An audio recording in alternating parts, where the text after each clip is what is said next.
It is the week of the much anticipated October the 2nd eclipse, but also a week in which we have a rare formation of a water trine. Thank you to Venus and Mars flowing to Saturn. So we have a mixed bag of positive energy in our sky on the week of September the 30th, which is a Monday in my time zone, to Sunday, the September the 6th time frame.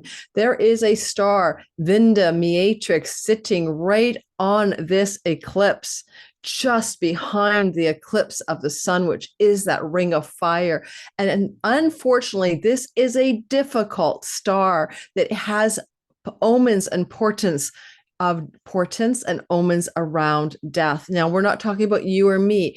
A solar eclipse represents solar figures being eclipsed from the stage, and the south node is letting go or deposed or beheaded or decompressed, leaving the scene.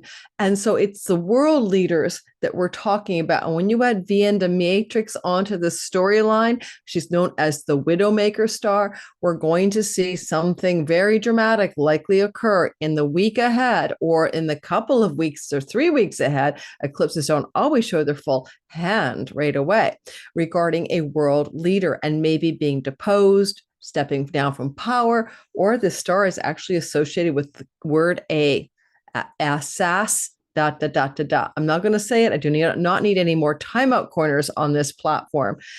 All right. So you know what I mean, right? So let's get talking about it.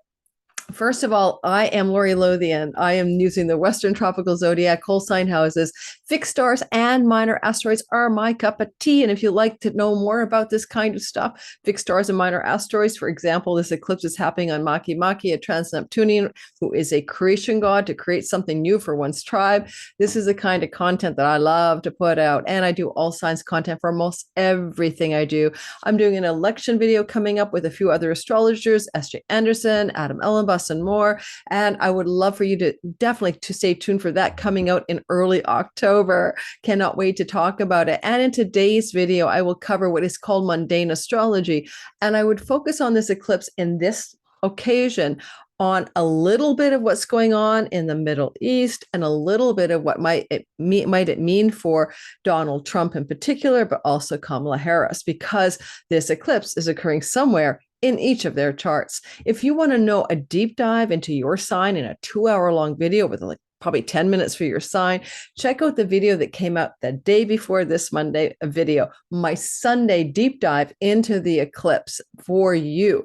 And that video is already out by the time you're seeing this content. However, my Patreon community gets this early access ad free, and I'm recording on Friday, September 27th, timestamping that if I talk about world events, I don't know anything after this date, but my Patreon community will get this video on this date as well. Let me start talking about the sky by showing it to you. Now, I'm showing you a picture of the heavens based on the Western Tropical Zodiac. And then, by the way, if you haven't checked out my 2025 pre-sale for my long 2-hour videos for each sign that I sell every single year as a fundraiser to buy equipment, hire video editors, time-stamping staff, people who help me in my channel and help it grow, then you can get that now. It's in the description box below. You can sign up for your individual sign, or a better value by far is the bundle. Get your sun, moon, and rising and share with friends and family. All right. And that is delivered to you in November on the 17th. I'll be in production all of October into November, creating that content for you, including a PDF guidebook. All right. So in the sky here is the sky. And I put the planets in the sky so we can see what's going on. And let's talk about this. This is the eclipse here. It's really 10 degrees and 4 minutes of Libra. It's kind of going to be exact around noon in Pacific time, 3 in the afternoon in Washington, D.C. I already did the Washington, D.C. chart already, and that's in my video from Sunday. We will not redo that, but it can give us portents about the nation of the United States in the months that follow this eclipse. Now, all eclipses really begin in a kind of a window of time up to 6 weeks beforehand and up to 6 months after. And so this eclipse energy is already playing out even as I record. So sometimes things happen before the eclipse. For example, the eclipse that happened in October 14th of 2000, total solar eclipse in Libra, October the 14th, 2023, happened 7 days after an event in the Middle East that caused a new war in the Middle East. I'm being very code word here because on my Libra Ingress video, I didn't. I got an algorithmic timeout corner. So I'm be careful not to use words that are controversial. But keep in mind that we may see something before the eclipse on Tuesday, October the 2nd. We may see something even the day I'm recording this, but I haven't checked the news. All right. So who knows what's going on? I'm working my ass off in my recording studio. Now, the other thing I want to notice is that there's a Mercury CAZIMI just before the eclipse. So on Monday, you're going to see Mercury like the 29th, which is Sunday, Monday, depends on your time zone. Mercury will have been co-joined with or connected to the sun in a conjunction. Mercury was getting a divine download, but sometimes this kind of energy, Sunday, Monday, even into Tuesday, could reveal something to the world in an unexpected flash of insight and news, something that was unknown or unseen or people had no awareness of. And so keep that in mind as well. Newsflash, South Node, Libra can involve partners. And it doesn't mean just marriage partners. And the Widowmaker star is right here at 10 degrees of the sign of 10 degrees of the sign of Libra. And so it's really at 9 degrees and 40 minutes to be precise, around there anyway, close to 10 degrees. And in that way, we might see some news flashes coming out about the end of a partnership.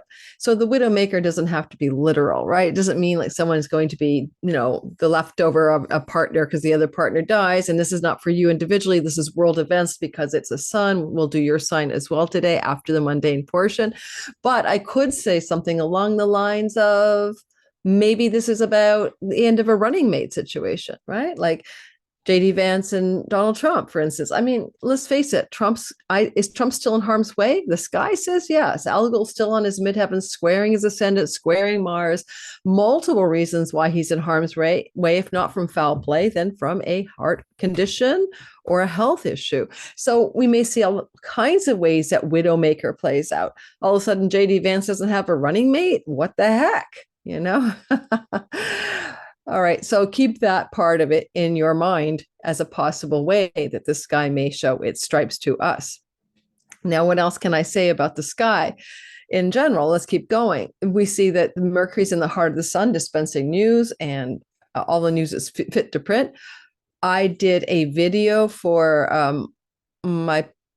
a free webinar on the Mercury CAZIMI, and I'll put a link to that in my description box, and you can still listen to it to understand deeper for yourself what it might be about and what you might get from it. And the CAZIMI is still active on Monday, so I'll put this video out, and then you can access my free webinar replay in my description box below. On Tuesday, Mars begins to really flow to Saturn. And what I like about Mars flowing to Saturn just before the eclipse, right?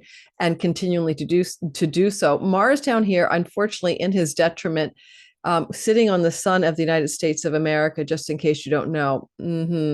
He's sitting on the sun of the United States of America, really, the day before the eclipse and the day before that.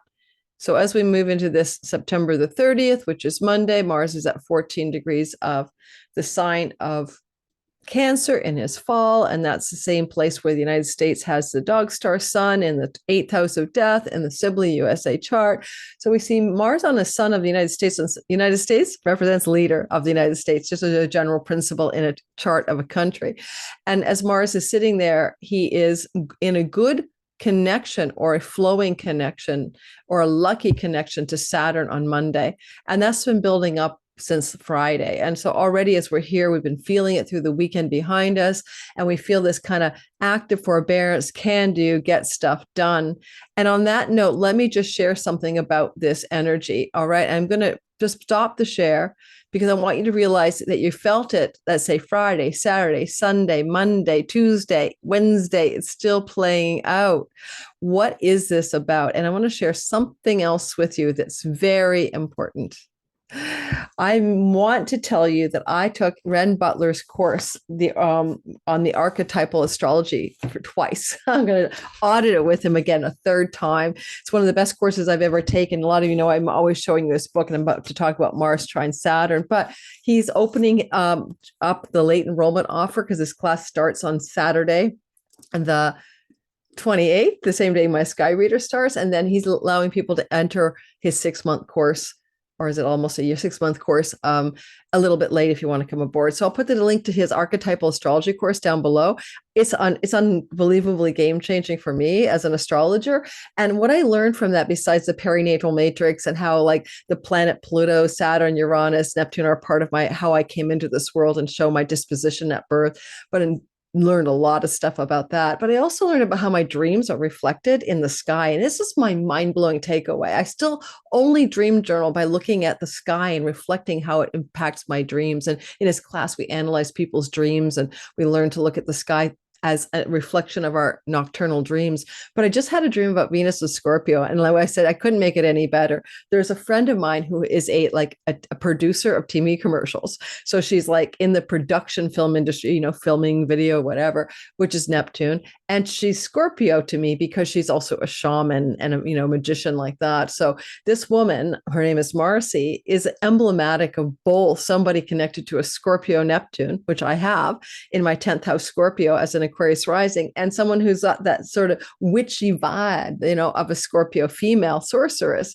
And I dreamt about her, and I went after I woke up and told my partner, I'm literally dreaming about Venus just ingressing into my 10th house. Just happened, right? A few days ago. So if you want to get really into astrology from a deeper, almost Carl Jungian style, with a deep dive into also the work of Stan Grof, the perinatal matrix, and the birth process, check out his course in the description link below. But the reason I'm talking about it is the Archetypal Universe is one of my go-to books by Renn Butler. And I wanted to talk about how you might feel this week, Sunday, Monday, Tuesday into Wednesday, as we still have that Mars trine Saturn energy. It is good for, like I always call it, active forbearance, like getting stuff done, getting shit done. I say that word is probably a no-no on the algorithm, but it's really, really good for getting things done. And so I want to read what he says about it in his amazing book, and then you can take it or leave it. But you can use this power. It's handy. It's not without. Sometimes I think we look at astrology as fatalistic, and that's not the idea of why I even tell you stuff. I want you to be able to navigate your life, time your best life by using like the weather of the sky. Would you go out to the beach with, on a day when there's a typhoon or a hurricane that's going to land? No, of course not.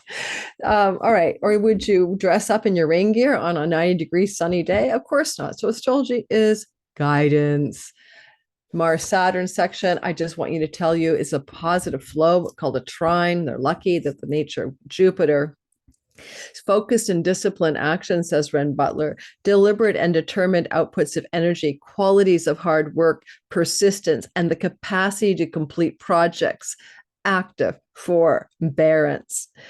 And I love this book. It gives you so many ideas about honest labor, healthy labor, working hard, completing tasks, etc. There's a dark side to every planetary combination, and perhaps maybe with Mars in his detriment, there's things like grouchiness, irritability, butting of heads, etc. But it is still a trine, and so look forward to some kind of. You got to get something done in your life, and you know that you need to take action and make decisions. Mars in the Cancer part of your whole sign sky. All right, you just got to get it done. Or do it, or make those decisions. Those are Mars words. Or take that action, or get that motivation and willpower going. And Saturn gives you the discipline, structure, focus, and endurance to do it. So apply liberally to the things you must do or must decide, and enjoy the first 3 days of the week is basically my story. And check out Renn's course down below. Now, let's talk about Vindemiatrix,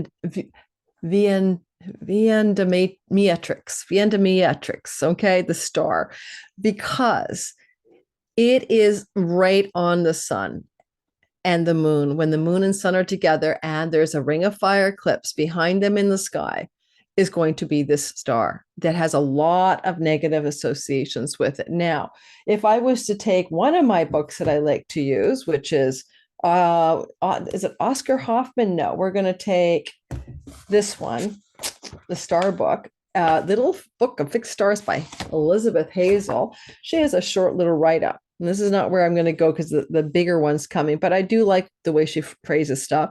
So it's from the Latin for the female grape gatherer, and it's the right wing of Virgo and the constellation Virgo. Yes, it's in Libra, but that's the Western tropical zodiac. You take 24 degrees backwards, and that's the real-time sky. A mischievous star is nicknamed the Widowmaker. Great mental, if you are born with it, you can have mental concentration and business acumen, okay? But it also can bring difficulties like worry, unpopularity, losses through impulsive actions, legal problems, bad business deals, or love affairs. All right. And then and also could be about being compelled to deal with situations that run counter to one's beliefs, expectations, or counter to reality. Now, that said, that's a nice modern vibe. What about the premium book on the stars? This is The Living Stars by Dr. Eric Morse. And here's what he says. All right, I like this guy because he gets down to like the ancient, well, everything's not always a bed of roses kind of approach. All right.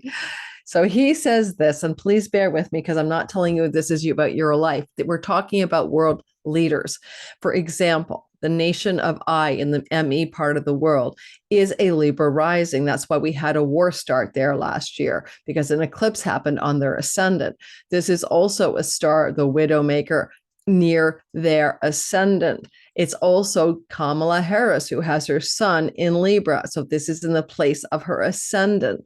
So you look at people, places, and things that have strong Libra placements or Aries placements that could be activated by this in terms of world politicians, etc. All righty.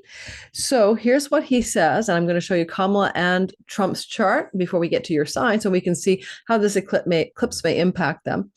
All right. And we, on your sign, will talk about the grand, beautiful water trine forming in the sky, basically Friday through to Sunday this week ahead after the eclipse. So now, here we go in the work of Oscar Hoffman, Dr. Eric Morse. Now, he says, she of the grape harvest, Vindemiatrix. Alrighty, is currently at 9 degrees and 40 minutes of Libra, at least when he wrote this book, but it's just close to 10 degrees of Libra. And of course, it will be 15 degrees of Virgo and sidereal sky. All right, it's got another name, by the way, Al-Muradin, which we're going to talk about later. So in older astrology books, he says the star ranked with Algol. Now we know Algol. That's a star on Donald Trump's midheaven. And that's the star that's on the midheaven of my prime minister in Canada, Justin Trudeau. And it's pretty close to, there's somebody else who has that placement around 25 Taurus. It'll come to me. It's opposite Joe Biden's sun, that kind of stuff. So this is a negative star, right? Alcohol, but the Medusa's head, corpses, bodies, unexpected beheading, losing one's head, all of that stuff. And that star was kind of activated for the beheaded head of the power, running for power, Biden, when he decided to step down. So there's a lot of step down from running for the presidency. I still think he may step down from the presidency before this election or just after. I think Kamala is going to have to swoop into power. Trust me, I don't know. I can feel 60% true on that one, 68%. No, I think about 75% true. Timelines are always switching. Okay, so back to the book. So it's associated with, blah, blah, blah, blah, blah. So in older astrology, the star ranks with Algol and having an unmitigated reputation for evil, and some have even noted that the arc or aspect between the two, Algol and this star Vindemiatrix, is a much feared 135 degrees, or the sesquiquadrate or sesqui-square. But the underlying reason for their similar reputations lies in the connection of both star names with the theme of the spirit. The one is the spirit, like alcohol. The one is the name from which comes the word alcohol. And the other is a star whose rising signifies the time for harvesting the grapes. So Algol and Vindemiatrix both have associations with the word the spirit. As always, much depends on how we see events themselves, as good or bad. And that's true. I want to remind you, is it good or is it bad? Remember that old parable, the farmer's son, breaks a leg and he can't help in the field, and the whole villagers are saying it's such bad luck, such bad luck. And the farmer says, is it? Let's see. And then, of course, there's a war and his son isn't conscripted, so it's actually good luck. And then there's a whole trail of things that happen where every time you assume it's good or bad luck, the good luck can look like bad and the bad can look like good. In essence, you don't know the divine plan. There's something good always trying to happen, even when in the short term it looks like difficulty. So continuing on, it does often, as a star, when it's activated in a natal chart or by transit, mark the death of someone's partner in life, hence the application of the word the widowmaker. Remember, I said it could be your running mate too. And but the fact remains strongly that this star regularly figures in deaths that are dramatic, newsworthy, or are resented in much more than the usual degree by those who are left behind. Dramatic, newsworthy, and resented much more than usual by those who are left behind. And he uses the word assassinations, common criminal murders, executions, and airline disasters. At least one unsafe airplane in World War II, known widely as the Widowmaker, made its first flight on the day that Vindemiatrix culminated, while another, which had the same phenomena at its birth, the airplane's birth, was successful, was officially named Black Widow. So he's showing the interesting correlation to the culmination of a star in the visible sky at the height of the sky. Well, airplanes were named things like that. Now, look, your sky is not that. This is world leaders. But I'm going to say something here. I had a dream about an airplane falling from the sky only 2 days ago. This is 2 days. This is the 27th. In it were, for some reason, a lot of young people. I don't know, almost like a whole team of sports people. I thought maybe it was a chartered flight and it was not a commercial flight in the dream. And I told my partner the dream and I wrote it all down in my journal. And I said, this felt like a premonition, not like a symbolic dream. So with this star activated, there is a possibility of some air disaster in the days that follow. Does this mean you shouldn't travel? No. There's a divine plan for your life. There's a divine plan for everybody. If you're going to go down in a plane, you're not going to avoid it. Just trust me. If you're going to actually not get on that plane for the perfect reason at the perfect time, then it's a part of the plan. But that aside, because eclipses are about fated events. They're not ones you get to check off on a list of, like, the sushi menu, what you want and what you don't want. That's the problem with eclipses. And that's the value of eclipses. You can think of them as guidance by the fates, or you can think of them as destined moments of time in which there's an accord with your soul and reality. And this is the way you've chosen as a soul to go, what you want to experience in life. So we've been talking about the eclipse, and just to remind you, I'm going to push us forward in the sky before I do the Kamala and Trump charts, and we're going to move forward a little bit here. So you can see as we move toward the end of the week and we move down the pipeline and we get to say Thursday, what do you notice going on in Thursday? Well, you'll notice that Mars is at 16 degrees and Saturn is at 14. So there's still a trine going on as far as we get down the pipeline. Now on Friday, that's still an aspectual trine, active forbearance, get stuff done, be disciplined, use it or lose it. But you'll notice that Venus is getting in on the mix. And now we have something we haven't seen since 1994 September in terms of a trine between Saturn in Pisces, Mars in Cancer, and Venus in Scorpio. The reason it's so rare, 1994, is we needed to see Saturn in Pisces. And he was there in 1994 and probably 93, 94, 95.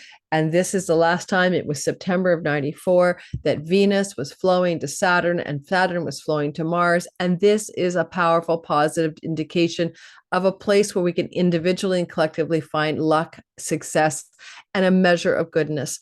The qualifier is that Venus is in detriment and Mars is in detriment. Mars is fallen and Venus is in exile. In ancient traditions, they're weaker than they should be, especially Venus as a benefic.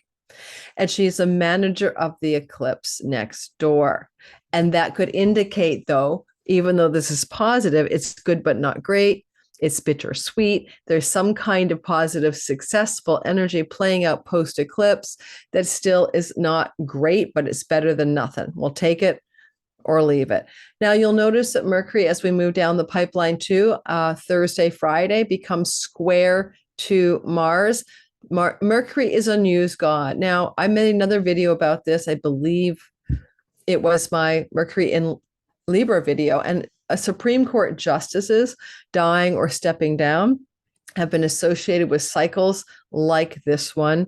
And so possibly we're going to see some Supreme Court justice stories coming through our sky as well. Mercury delivers news stories, and legal, justice, balance, harmony are peace treaties are things to do with Libra. Peace treaties are Libran.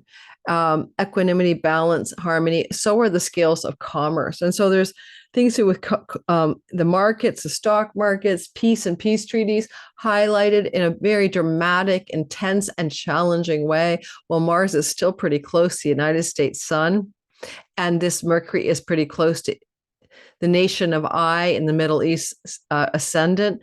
I would think that we're seeing major stories to do with that part of the world and the war that's going on there, the asymmetrical warfare that's going on there, pretty close to October the 4th. So probably October the 4th, October the 5th, which is Friday.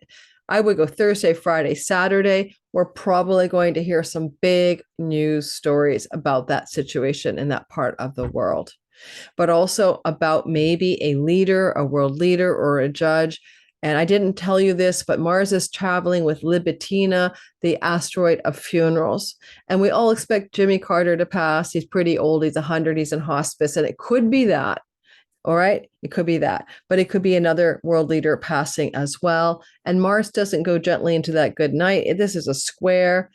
So it's not likely, and then I sat down and, said my bedtime prayers. And then I, decided my soul was ready to leave. I would say with a Mars square, we're looking at hostility. We're looking at aggression. We're looking at some of the darker ways that death can happen, or some hostile forces energetically. Let's just call it a spade a spade. Now, that aside, you're going to have a weekend, Thursday through to Sunday, where this grand trine is operating in your sky and is quite positive. And as I said, you'll have to go back to 1994. It's quite rare. So I'll bring that up for all signs as well. So let's take a look at Donald Trump, and let's take a look at Kamala Harris and how their charts are impacted by this particular eclipse on October the 2nd. And don't forget to like, subscribe, and hit the notification bell, and try me out. Give me a good old 1-2 shot and see if you like this kind of stuff. I put 30 videos out, up to 30 videos out a month at the weeklies. Your all sign individual videos. It just came out recently. An overview is coming out about the whole month of October. And so I like putting this stuff out. I hope you enjoy watching it. All right, so we're going to start off with Donald Trump and then Kamala Harris, and reminding you, I am not political. I really am not. But first of all, I can't vote in the United States. I'm Canadian. I did live there for a while. I was on a visa that allowed me not to vote. I would also mention that even in Canada, I've never voted in a federal, provincial, or municipal election, and I'm 62 years old. There are reasons for that. How dare you not vote? Well, first of all, I lived in the United States for 20 years of my life, and I couldn't vote there, and I couldn't vote here. They didn't have absentee ballots, all right? So back in the 80s and 90s. So, forgive me, but I still am pretty apolitical. I look at politics as the lesser of all evils. You're never going to get what you want. It's Tweedledee, Tweedledum. It's a red hot polarity mess, and nobody is breaking through, right? I mean, RFK tried with We the People in the United States, and even in our government here in Canada, it's really a disaster right now. We've had Trudeau in for way too long. He's the most despised prime minister we've ever had, and there's probably going to be a snap election called at this rate. I will do a video on Canada, guys, but I got to get the election thing in the United States done first. With Trudeau having his midheaven, just like Trump, with Algol, Uranus, Mars conjunction, he's going down. He's already down. It's just, when does he go down? All right, when does he go down? So let's go ahead and start with Donald Trump's chart, then Kamala, and then we're going to do the all signs for you. All right, I hope this is enjoyable. All right, so I've got the chart ready to go, and we're going to make it big as I can, and we're going to talk about the sky. Woohoo!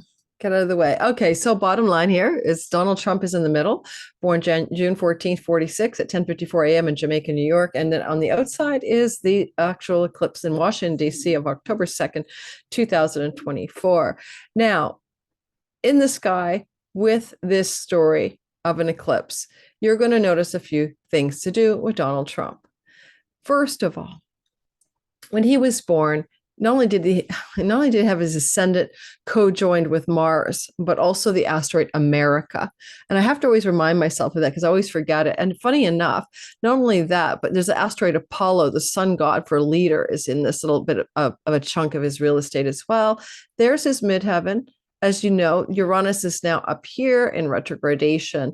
Uranus crossed his midheaven and co-joined Mars on July 15th. And that's why I predicted he may be an attempted, letter A against him. And it happened within a week. I said before and after July 15th. And I predicted that in June and it came true in July. One of the things I want to mention, he's not done with that. That Uranus thing is going 3 times right over his midheaven. And so he's still in harm's way. So it's a backdrop story to remember that. And one of the things that's interesting to me is that the actual eclipse itself is happening right here at 10 degrees of Libra in his 3rd house. Now, the 3rd house with the south node, by the way, is travel. And it's for a politician who's stumping for election. It's the going on the road. And I heard he's actually going back to Pennsylvania, which is, I believe, where Butler, Pennsylvania. I think he might be going back there in an act of defiance accordingly. I heard that, and doing another stumping routine, another, gathering of the people and talking. So there's an eclipse in the part of the chart where he does all of that action, but it's also a part of the chart they may have to deal with his younger brother or a younger sibling. His sibling passed already, so it's not that. Now,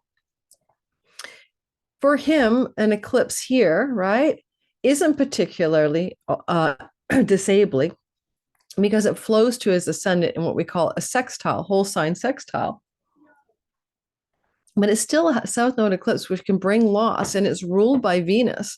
And in his natal chart, Venus is in the house of dungeons, jails, law breaking, isolation, etc. And this eclipse, ruled by Venus, is in a place that's difficult for him and squares the eclipse. Now, a lot of this energy of Venus here with Saturn wouldn't be so bad and it wouldn't be so hard if it wasn't for other things going on in his chart. I wouldn't call this eclipse the most damaging thing that I've ever seen go on in his sky by far. I really wouldn't. But on the other hand, with that Algol Uranus on his midheaven, it's not just the unexpected in his career, but it's the corpses and the head of the Medusa and being beheaded and it's squaring Mars, and there's his Mars for the violent story. So keep that in mind. What else can I say about this eclipse in his chart at 10 degrees of Libra? Well, you might want to wander around his natal sky in the middle and begin to ask yourself what's close by. And one of them is Juno, the goddess of marriage and the goddess of committed partnerships, including running mates, in my view. And so there is an eclipse regarding a mate, a running mate, or even just the concept of agreements, vows, and marriage, and legal matters as well. So who knows what's going to happen? It's called the Widowmaker star. How would it operate in his chart? Let's see. What else exists on his chart at around 10 degrees when you spin around the circle of this sky that belongs to Donald Trump? And as you begin to spin around the circle, you realize that there's not a whole lot, but we do have Mercury, the god of news, information, in Cancer, in his 12th house of isolation, self-undoing, and hidden enemies. And that Mercury is square the eclipse. So it activates his Mercury. Now, hidden enemies with news against him, for example, right? Mercury rules information and news. That could be something that's will trip him up. But lastly, this is an eclipse ruled by Venus and Saturn and square Mercury in the house of hospitals. So I've been saying for a long time that his health looks like it's in jeopardy. So Donald Trump, health and the word hospital may play a role in some way because of this eclipse. Mars is on the asteroid Libitina, traveling together, which is funerals. The funeral asteroid is in his house of hospital, self-undoing, addictions, and hidden enemies, and places of isolation. Now, it may not be about him. Maybe he'll be pulled out of the race because of someone in his life having to go into hospital. I doubt that would ever happen with Donald Trump, but you never know. Really, you never know. And it's interesting that the sky's got a double square for him, because at the time of the actual eclipse, of course, Mercury will end up being in a square to that Mars, and that will continue in the days after the eclipse. So again, for Donald Trump, it doesn't look, it's hard to tell if it's really about him or not. There may be some kind of breakdown in his political campaign, some kind of a hidden enemy news cycle coming out to try to bury him, right? Libitina being metaphorical. And so he might come into this part of the chart, which is disturbing losses through the news cycle, because the third house is the media house, magazines, newspapers. And yes, legacy media and liberal media and mainstream media don't like Donald Trump. So there may be a sort of hidden enemy, secret, document file revealed story that comes out, but he's so like Teflon and nothing seems to hit him. And I'm not sure that even with that, something will desperately bad can occur from this story. That's all I can say. But let's take a look next at Kamala Harris and make a separate observation set, shall we? Let's do that. I'm going to stop the share so I can clear the drawings, and we'll do Kamala. All right, I've got Kamala Harris all lined up for us today, and let's go take a look at her chart and see what we get. And we shall get a little, Kamala Harris, come on in. There we go. Now, Kamala Harris is a Gemini rising, and she has her midheaven at 2 degrees of Pisces. By the way, that's pretty close to the fixed star Fomalhaut, the mouth of the fish, which is a very mystical, magical star, but it can bring emotional turbulence. So it's an interesting placement for a politician. It really is not the thing you normally see in a politician's chart, that kind of spiritual star on a midheaven. Just a thought, but who knows, right? Now, on the outside is the actual eclipse. Now, remember, everyone goes, oh, Jupiter's transiting her ascendant, and Jupiter's transiting near Trump's sun. Jupiter retrogrades on October 9th. And he never makes it there. He refrains for 4 months until February, right? He's going backwards. So this can indicate some significant compromise in getting those election results in a timely manner. I mean, it almost, with the Mars-Pluto opposition on the election, feels like, and then Mars going retrograde, change of action, right? Change of decision, that there's going to be a battle over who really won, or some delay in the election, or both. But that aside, we can see that Kamala Harris is sitting here in the middle of the sky, and that's Jupiter that's getting close to her ascendant, but will retrograde. Right, there's her ascendant. What about this eclipse? What does it mean for her? She has her sun at 23 degrees of Libra, or 27 degrees of Libra, apologize. And we can see that this eclipse is over here. Now, it is in a part of the chart that is close to her sun, but not right on her sun. So it's debatable about how much impact that eclipse actually has on sun for career. Just knowing that the South Node eclipses are here is already a drain on her and already pulling energy away. But it was the eclipse of the fall at 21 degrees of Libra in last October that was the closest to her 27 degree sun. And rather than harm her, it actually brought her into greater stature or greater power. So you can tell, because sometimes the South Node eclipses simply mean destined change, and destined change regarding sun. And that was her career, ambition, and soul energy. Now, this eclipse is in a 5th house with the house of good fortune. And so it's in a positive house, but South Node is often what leaves us, a lessening of the good fortune, one could argue. And at the time of the eclipse, there's a broad square from Mars on Libitina, and it does actually square in a broad way her sun. So it can be an aspect of her career that is going to face a very strong challenge in the weeks, if not, months that follow the eclipse. But at the same time, a sun can be a father figure in her life. And I would bet my bottom dollar that Joe Biden is a father figure, not a grandfather figure, but anyway. And if he ever has played that role in her imagination, then Libitina, Mars, death, funerals, cutting, ending, severing, father figure. Eclipses near a sun can be the loss of a granddad or a boss who's much older or a father figure in one's life. And so we may still consider this possible for the simple reason that the goddess of marriage and partnership, including I'm a running mate or I'm the president and vice president dynamic duo on her sun, while at the same time the eclipse is draining something of the battery out of this part of her chart. She's born with the asteroid America in Libra, and she was a district attorney in America. She was a legal and police officer type person in America. And her career, her sun, Libra, justice, law, right? It's very literal sometimes.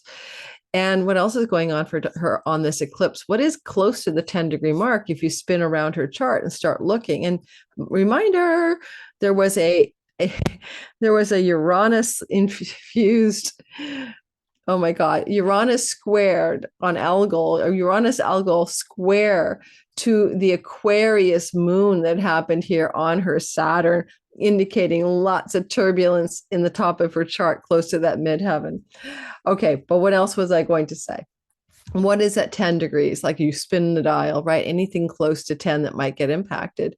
And the answer is not really. If we're going to go in degree-based theory, no, not really. This, I mean, like, the aspectual relationship mattering. We see the eclipse, although difficult as a South Node eclipse, is actually in a flow, in an easy relationship, in a positive relationship to her ascendant called a trine, right? So it doesn't seem like it could cause all that much harm. And indeed, as I mentioned, the eclipse there last October increased her power, not decreased her power.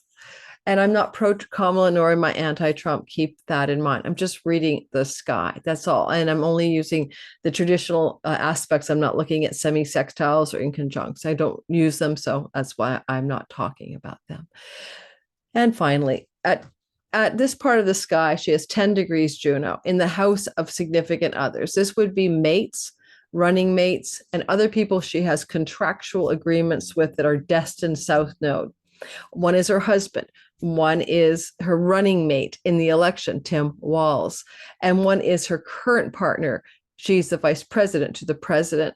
This particular part of the sky where Sagittarius 8-degree Juno is sitting, right, is in a connection of flow to the eclipse. So all that means is her career can benefit from something going on connected to partners and running mates and changes. And even she's partnered up with Joe, right? She's his de facto sidekick, basically, although the question would be who is actually running the country. Finally, you might notice that in the eclipse aside, what about this? Uranus keeps going over her Jupiter. Her Jupiter is on Algol, just like Trump's midheaven is on Algol, just like Justin Trudeau's midheaven is on Algol, just like Algol is opposite Biden's Scorpio sun. All of these people are under a lot of intensity from the Jupiter, from the Mars Uranus conjunction July 15th on Algol. That's not a story about July 15th, everybody. Go watch my deep dive video into the Mars Uranus conjunction. It's a story that lasts 2 years.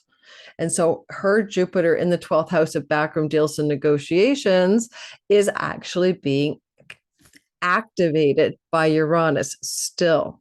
And Uranus is heading backward to her Jupiter and backwards to Trump's midheaven and backwards to, Justin Trudeau's midheaven and backwards closer towards, I believe, Biden's sun, opposite Biden's sun. And all said and done, with the Mars-Uranus conjunction opposite Biden's sun and with Pluto square his sun in real-time sky and with solar arc Pluto opposite his sun, Joe Biden's setting, he's going away. He's already gone, but not quite gone. And again, Joe Biden being physically alive is still a question mark or being able to be in office, maybe a stroke and he's debilitated, because this election cycle also corresponds with another one. I think it was during the time of Woodrow Wilson, but I can't remember. No. Which one? Somebody had to take over power with somebody had surgery. Who had surgery? Was it Cheney took over when Bush had surgery? I think we're in another similar cycle of the sky where it's possible Kamala has to be the president while the president is incapacitated. I don't know if this will be before or just after the election, because I don't know. Because even when somebody wins the United States election, nobody's actually coronated, so to speak, as the new president until January. All right, so that's that. We're going to move on and do your sign. I hope that information is curious, information is interesting, information is thought-provoking. Let's go ahead and start with the Aries. We're talking mostly not about the eclipse. That's the video on Sunday. Deep dive. I'm not repeating myself. We're talking about the beautiful trine energy that picks up steam coming through the sky on Friday through Sunday, when now we have a grand trine formation. And we're going to tie it in also to remind you Mercury squares Mars at the same time. So there's the good, the bad, and the ugly going on this weekend. Let's use this as navigational guidance. And let's start off with Aries, shall we? Starting with Aries, and I'm one of you. I have a sun and moon there, guys. All right. Aries, sun, moon, and rising. Yes. Rising, your career and purpose, your everything about you, sun, your career and purpose, moon, your body home.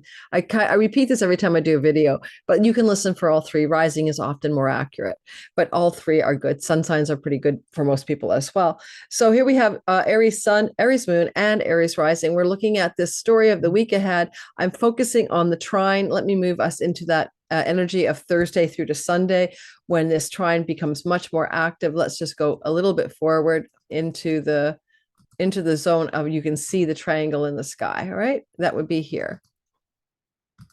Yeah, there you see it right now. Okay, and we're not in Aries, but I can fix that, I promise. Let's go to the, well, it's Thursday. You see it really forming on Thursday, right?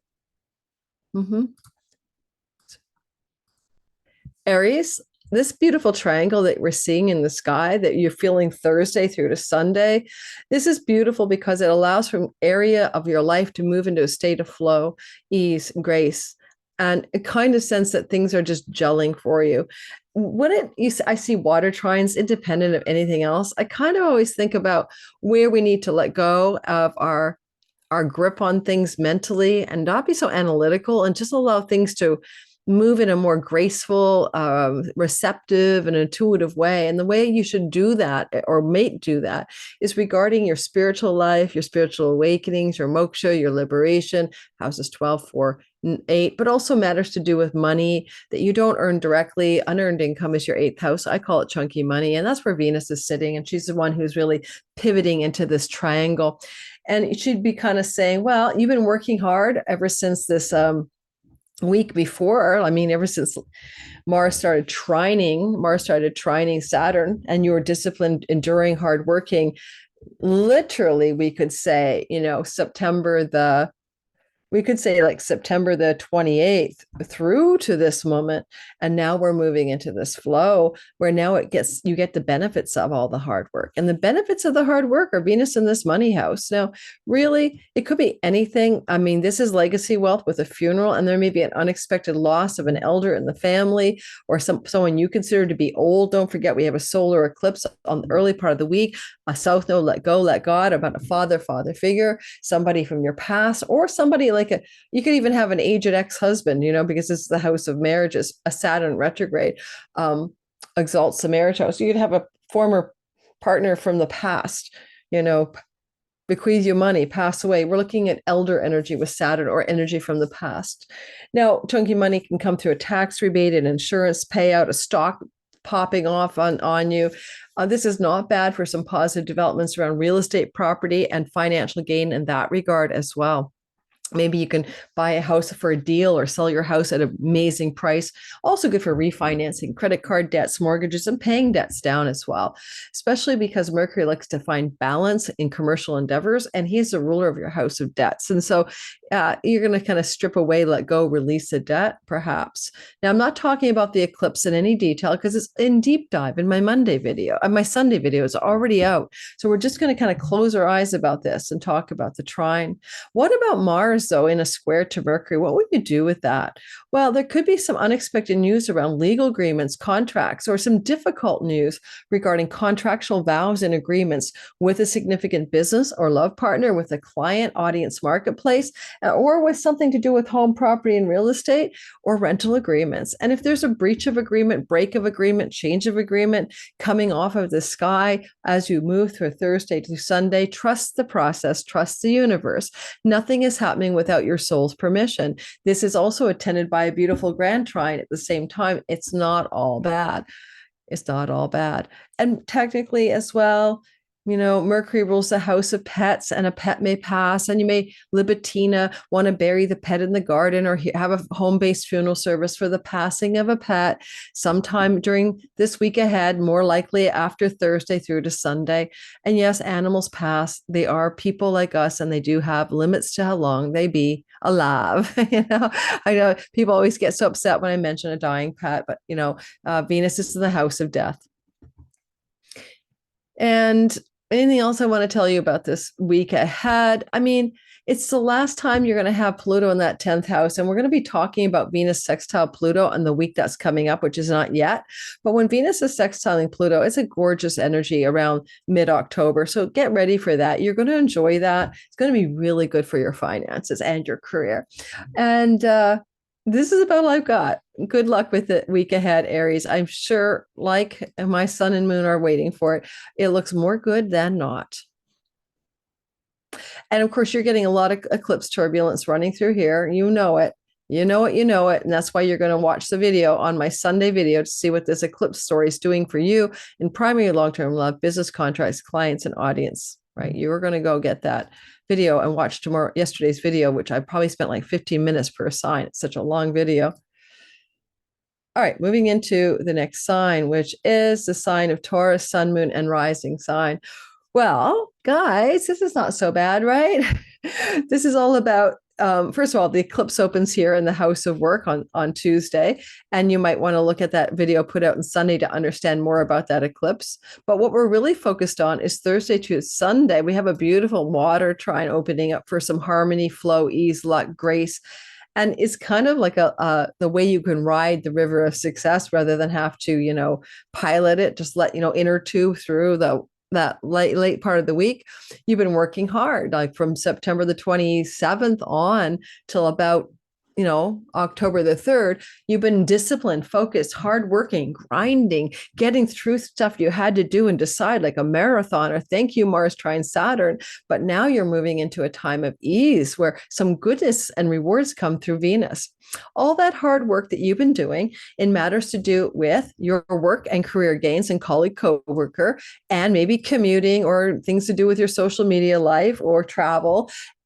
And this is very worky, by the way. So this is very 11th house career gains. So you may have been applying a lot of energy towards your career gains, and all of a sudden you see the payoff here.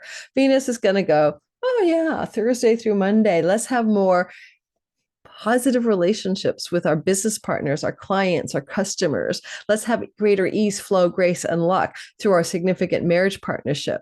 Let's have really positive things occur where we could have an opportunity for a getaway trip and with your significant other, or meeting a new person in love through a travel or educational opportunity Thursday through Monday.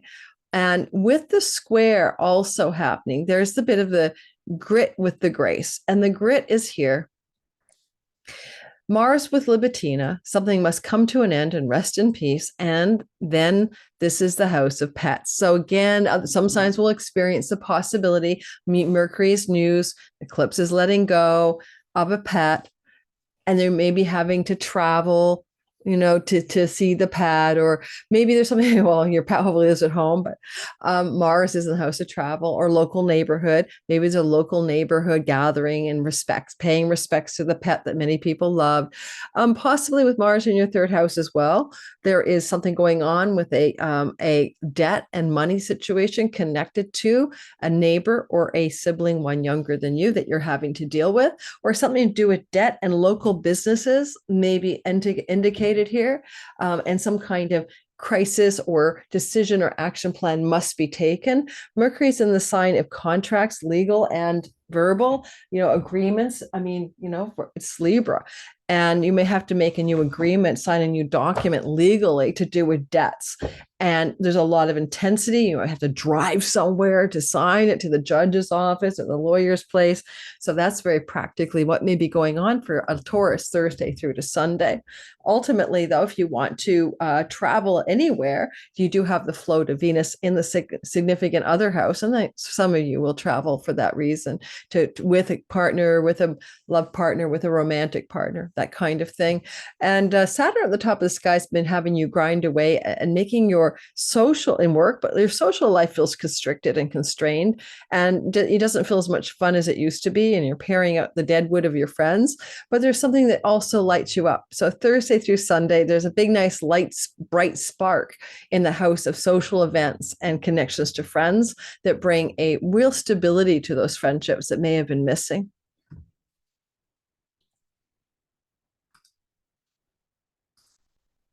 And we get rid of all the mess that I just drew to keep me from getting bored while I talk.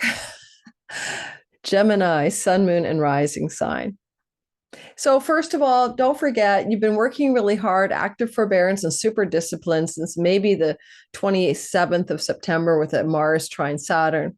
And as we move towards this Thursday through Sunday, we get to see some rewards from Venus, right? She's like, yeah, got the rewards. But before we talk about where the rewards are and where the grind has been, which, by the way, is about work, well, let's just start there. But let's remind you, we're not talking about the eclipse because I already covered it in the video on Sunday. And go back to my Sunday video that came out just before this one and listen for how that impacts your sign. And let's not redo the whole story again. Rather, what we noticed is this triangle here. Now, you have been doing some kind of seriously grinding hard work, perseverance, focus, and discipline. The sweat off your back, sweat because it's Cancer. When it comes to things to do with work and money, work and speaking, work and promotion, maybe work, entrepreneurial self-starter business, and working hard. Saturn makes you work hard in the 10th house of career and also be an authority and an expert and maybe jump up a notch or two in your reputation as a sort of expert authority, but also you have to really push it here. This is passion, drive, willpower, and active forbearance. So let's face it, I can relate, progress Gemini sun. Progressions are secondary to natal, but I'm working my ass off, promoting Sky Reader, getting Eclipse videos out, doing my Patreon community. I've been grinding. The rewards are here in the 6th house. So you feel the rewards in the house of work as service. You're going to start to feel like you've moved into a new flow with the work, career, and money stories, even luck and enchantment. And if you need to pay off a debt Thursday through Sunday, or a debt needs to be repaid to you, it may come back and be repaid. Now, energetically, colleagues, coworkers, and people that you hire if you're a boss, or people that are coworkers and colleagues if you're employed, is Venus. And you might just find your time in the workspace and the job space is just a lot more enjoyable. And it brings a sense of deep satisfaction with this sky Thursday through to Monday. And when it comes to the idea of Venus in the 6th house, you just do what you need to do to have more enjoyment in the way you do the work you do. I mean, you might just even, however your work could be more enjoyable, you're finding it, but it's still just as prosperous, or the hard work can pay off financially. The square from Mars is really interesting to this particular Mercury, who's been in the middle of an eclipse. And this square is playing out. Mercury square Mars, as the weekend approaches, Friday through Sunday. And this can look like difficult information, news, or conversations with a romantic partner, with a child, especially maybe, just with a child, or with somebody that is connected to your creative art projects or to your entrepreneurial business endeavors, that kind of thing. Especially if you have a business partnership with Juno there, that's going to mean a very challenging energy on the weekend, Friday through Sunday. Mars is the aggressive speech in the house of speech. So aggressive speech and conversations are really happening here. Be careful with kind of like the put it to bed, rest in peace asteroid Libitina. You don't want to have a conversation which you really call it quits in a sexual romantic relationship or in regards to something to do with one of your children. That kind of intensity is here. I mean, maybe difficult conversations about money and possessions with children and lovers can happen in the sky for you around the time of the 4th to the 6th, or Friday to Sunday. And also, if you have a sibling too younger than you, you may have difficult conversations with that sibling as well as the weekend is approaching.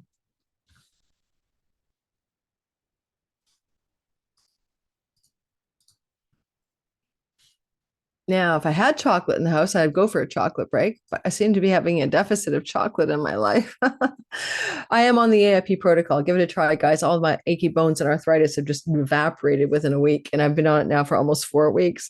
All right. Cancer, sun, moon, and rising sign. Well, there's an eclipse in your 4th house, and it's about changes of home and letting go of your childhood stuff and more. But we're not going to cover it because I really covered that super in depth on the video that came out already on Sunday, just before this one.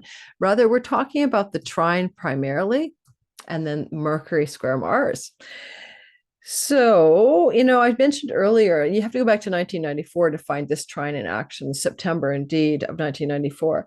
And Mars has definitely given you the ability to really grind and really focus on what it is you want to take action on, what you want to cut and sever from your life, what you want to be willpowered up about, what you want to be motivated about, what you want to take actions on. You are the action taker. Watch for burning yourself with hot water or slipping in a puddle. I mean, these are things that happen when Mars is in Cancer in your 1st house. But nonetheless, this Mars is you, and you've got the sword in your hand, as I usually say.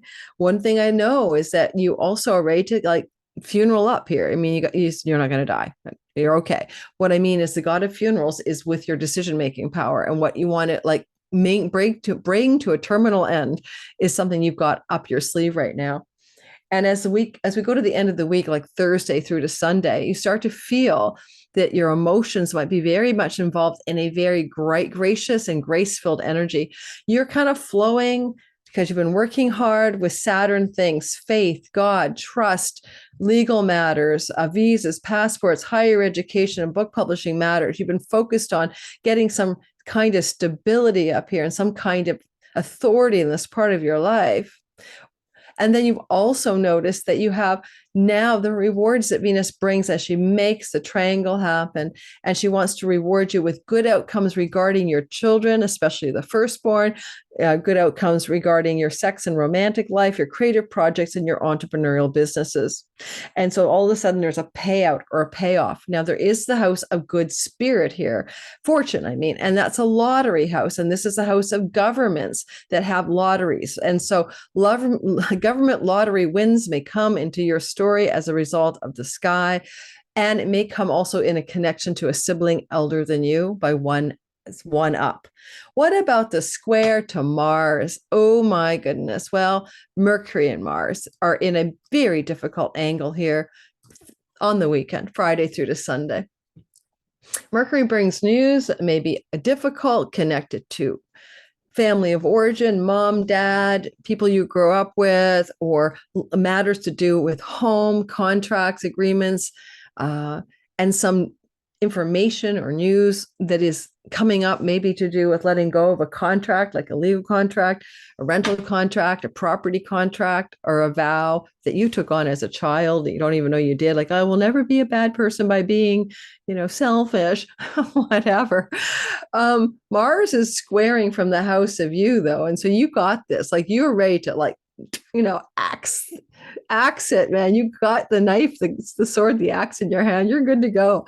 So you kind of are like dealing with it. And it could be some kind of information or news that's challenging Friday through Sunday that is connected to one of your children, only because Venus rules this house and she's in the house of children, right? So keep your eye on that ball.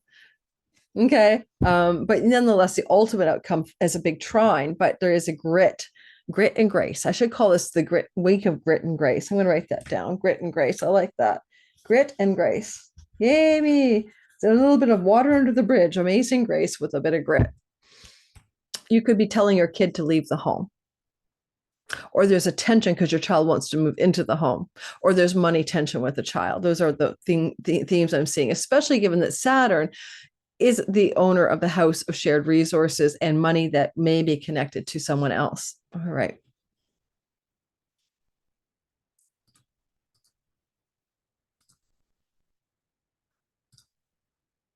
Now, if you haven't hit the like button and subscribed and you're in the live premiere, would you give it a try? Give my channel a chance. And if you haven't bought the 2025 videos, 2 hours for each sign, up to 2 hours for each sign, and a PDF guidebook. And you're going to get that delivered November 17th through your inbox. But this is a pre-sale price. You'll never see it again. Grab it now. It helps me hire staff for my channel, hire video editors, hire time stampers, hire administrative people for customer service. Believe me, guys, at this point, I need help.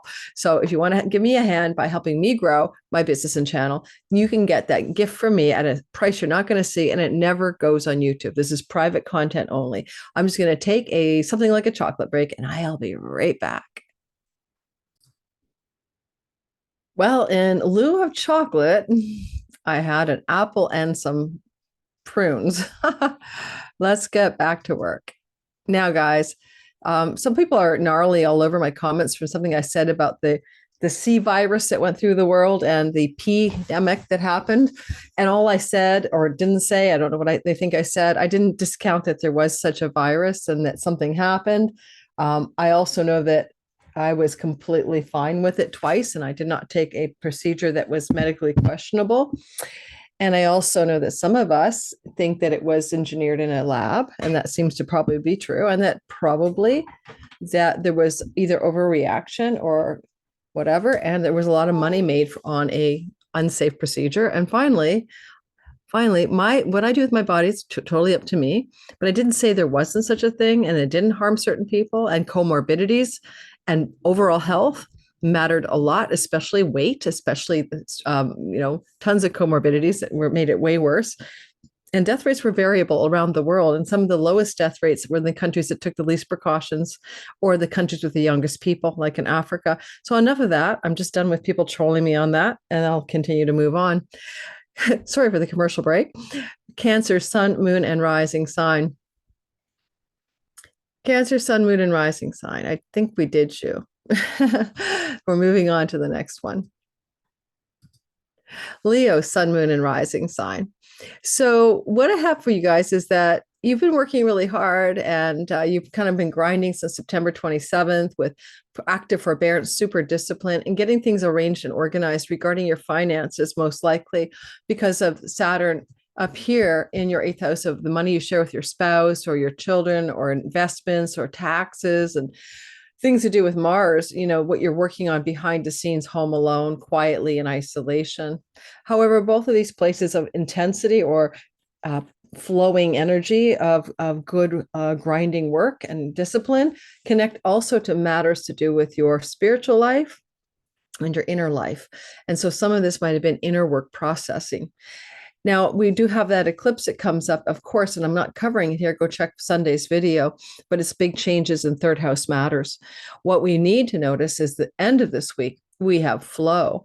We have flow between Venus. This is the grit and grace. We get to the grit and grace, and Saturn and Mars, as Venus gives you the reward or the positive goods, the goodie bags from what you have been working really hard on up here, and this reward is in the home. How are you literally going to have a bit of grace connected to matters to do with your childhood, with your mother, house of the mother, with things to do with what you do in and from your home, including beautify your home? Maybe some gorgeous vibes going on regarding opportunities for refinancing, mortgages, credit cards, home, purchasing home, selling home, and on we go. Venus down here also means profitable and pleasurable in the home. And you may increase your pleasures, but also your profits and your finances from things you're doing in and from your home.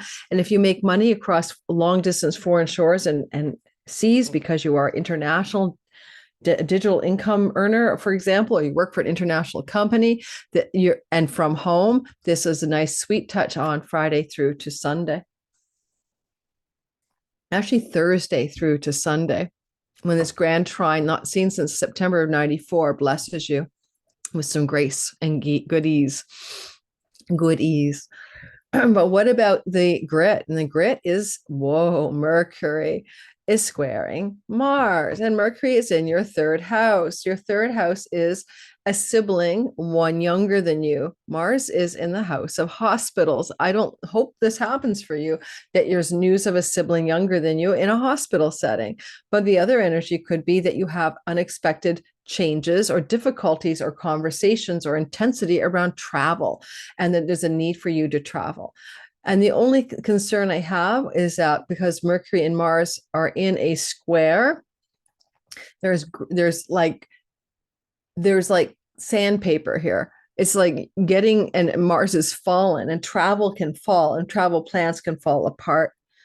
Similarly, 12th house people are hidden enemies. And if somebody doesn't really have your back and you don't know it, and they may become visible here as there's negative, challenging, or conflictual energy between this Mars and the entirety of the folk in your Libra house, breaking agreements and ending agreements, Juno, Mercury, with people in your neighborhood, close at hand in your daily life, could happen. And this could literally be like a neighbor really going ballistic on you, kind of, not ballistic, that's the wrong word, but going, berserker on you, having some kind of hissy fit about something going on, and not knowing that this neighbor is almost like a hidden enemy, thorn in your side. That's an example. Right. So there's a bit of grit and a bit of grace on the weekend. And if I was in your shoes and I was trying to use this story, I kind of think that with Venus down at the bottom of the sky, you might really find that, and, she's trying her best to bring positive things to you. And she's trying to take orders from Mars. It would not be a bad time for you to spend some time in more of a quiet mode, right? The bottom of the sky is the midnight hour where Venus is. This is home, quiet, pleasurable. Mars is in a house, and so is Saturn, of hidden things. And it's almost like, can you spend the weekend, or why not, Thursday through Sunday, kind of going inward and seeing if your alone time doesn't become creative, inspired, or bring you into a deeper place of soul connection. For it is all the moksha houses of 12, 4, and 8 that light you up, right? You're going deep into more of a spiritual place.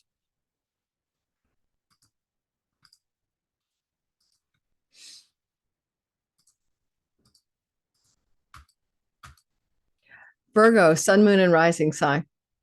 It is a sky for you that you want to remember. Number one, you are working hard September 27th to all the way through to, October the 3rd, with this energy you've been experiencing of discipline and focus that had been coming off of a Saturn Mars trine. And you may have been working really hard and being disciplined when it comes to work environment, colleagues, coworkers, career gains, and really just churning through the career story and making things happen. Mars in the 11th. But Saturn here is also indicating working hard on your partnerships, with your customers, your clients, or with your significant long-term love story, and trying to stabilize that relationship through a kind of disciplined and perseverant willingness, to keep going and work things through with that person. But at the same time, you might also have been working hard to have a social life. Maybe a social life has felt more challenging. Mars is in his fall in the house of your groups of belonging and friendships, and Saturn is in the house of your main partner. And maybe it's just been a really bit like hard work to have fun, in social environments and relationships. You had to work hard on it. Now you get to feel some flow energy as Thursday the 3rd moves through to Sunday the 6th. Before we talk about the flow, yes, on October 2nd, an eclipse in the money, earnings, possessions, and food style, what you ingest, and major changes in that area of your life are coming in over the months that follow this eclipse. But watch the video that came out on Sunday for a deep dive for your sign. We like the flow of the 3rd to the 6th. It's got grit and grace. Now, the grace is Venus wants to reward you for all that hard work by giving you some bonus game points here in the 3rd house, favors from a younger sibling, positive developments with your local neighbors and neighborhood events. exceptionally juicy plans for travel, especially it involves traveling with friends or with your significant other, and even an ideal lucky break with a learning opportunity, taking a course or a class and finding it really, really lights you up and helps you also with your career gains. And finally, social events in your local neighborhood, Venus and Scorpio, it looks like a rave, can bring a great deal of enjoyment with your significant other or your large friendship groups coming through Thursday the 3rd through to Sunday the 6th of October. But what about the grit? Where is the grit coming from? It's coming from Mercury and Mars.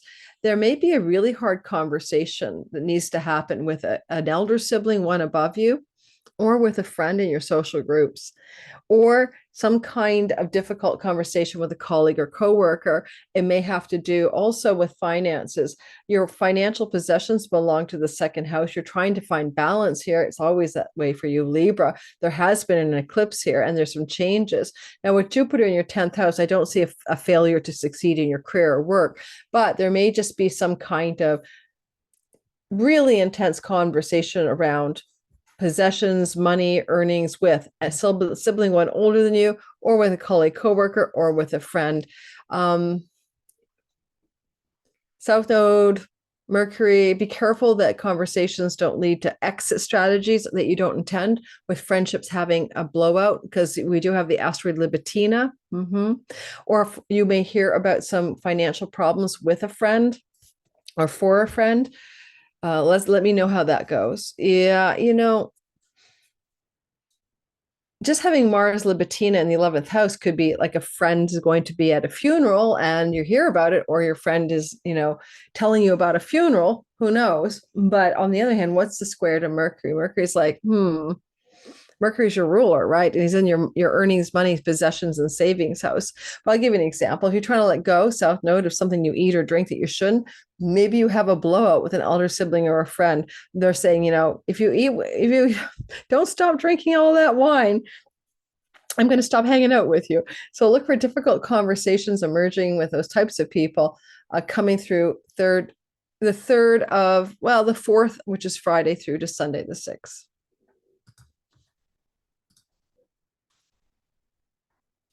And let's keep going. Libra, sun, moon, and rising sign. It is for you, of course, the eclipse, the most important thing coming through the sky on Tuesday, the 2nd of October. But there's no way I'm going to cover that here because I already did a deep dive video and it's already out on Sunday on my channel. You must watch it. You must.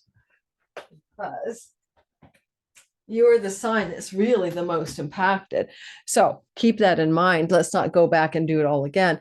But we do see the sky opening up with this week's story of why I want to cover. First of all, go back to the 27th of September through to October the 3rd. You've been working really hard with this crazy ass discipline because of the Saturn flow to Mars. And this is allowing for you to have a great deal more success in office, colleague, coworker, service, work, job, career matters. The hard work is working, right? But on the other hand, I don't know, did a boss retire? Is somebody having a funeral service for someone who died in the workspace? Has that been going on already behind you? Let me know. But what we see is the reward here of Venus. This is the grace in the sky that bestows upon you goodness and ease and flow and some luck around September the 4th, Friday, 3rd, Thursday through to September the 6th, which is Sunday. It's kind of like getting on an inner tube and just riding the wave, and it looks good for your money. You might get a raise or a promotion or a bonus, or get elevated to a higher position, or a performance review that looks super good. It's a nice, sweet vibe around good things happening in your career. With 2 planets in detriment, it's good but not great. Like you're happy to get it, but maybe you wished for more.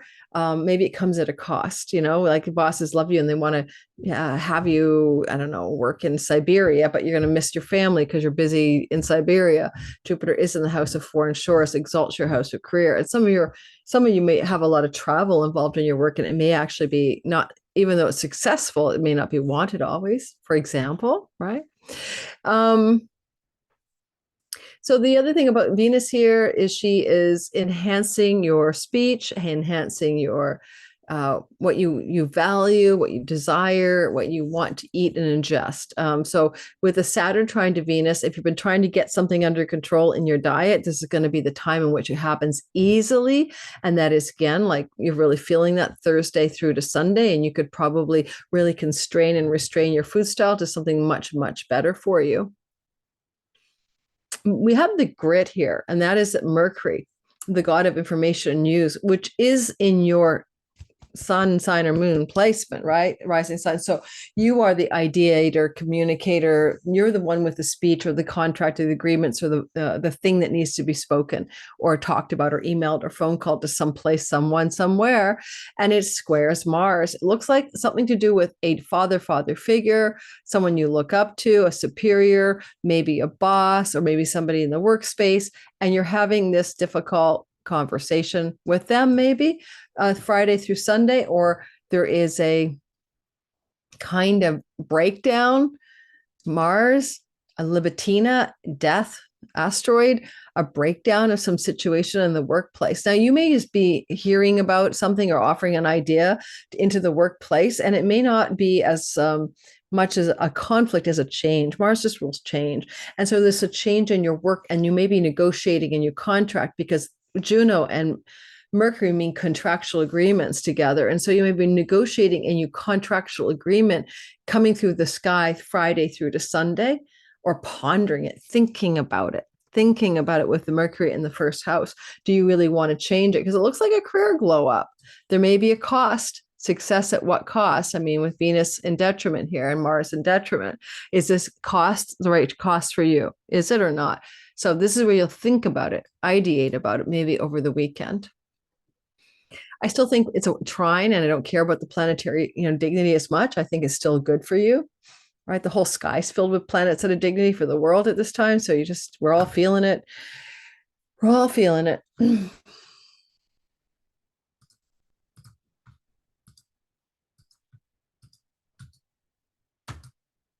Scorpio, sun, moon, and rising.